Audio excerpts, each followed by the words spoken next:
His head not very far away from us here as the crow flies. An Auckland woman in her 60s and her adult son are recovering in hospital after being stabbed multiple times at their dairy in what's being described as a violent and utterly unprovoked attack. The police say they've spoken to a number of people today and one male is helping with their inquiries. The attackers shocked neighbouring shop workers in the central Auckland suburb of Grayland who fear they could be next. Nita Blake-Persen reports. A trail of blood lined the footpath outside a Grayland dairy today as a team of forensic investigators combed the scene of the stabbing. Detective Inspector Scott Beard says the woman's son was minding the shop, Highlight Dairy, when a male went into the store. And waited for customers in the shop to leave, and then in a violent, unprovoked attack, stabbed the shop assistant who was behind the counter. He stabbed a number of times. When other members of the family came to assist, a 62-year-old woman was also stabbed. The offender ran off, but a trail of blood later led the police to what they believe is the weapon.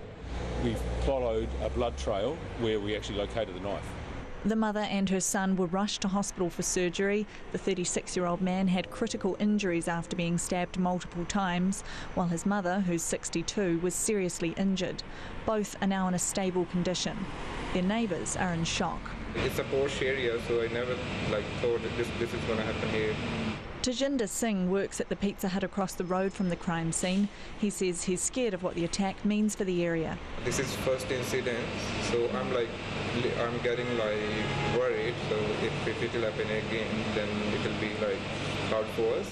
Another local, Linda Wing, has lived in the area for nearly 10 years, and she's becoming more worried about violence. It's been getting a bit heavy around here. There's a lot of people, seems to be more people on the street. I've been here for 9 years, and it seems to be getting heavier. People are more desperate, and I wouldn't be surprised if it's drug related.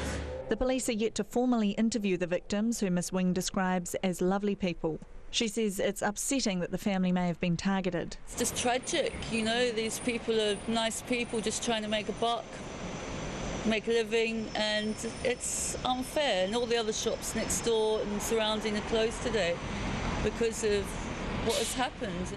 The police say they believe the attack was an aggravated robbery, but they cannot confirm whether anything was taken. They believe there were a number of people in the area last night who may have witnessed the attacker fleeing the scene and are urging them to contact police immediately. Mo te hōtaka o te ahiahi nei, ko Nita Blake-Persen, aho.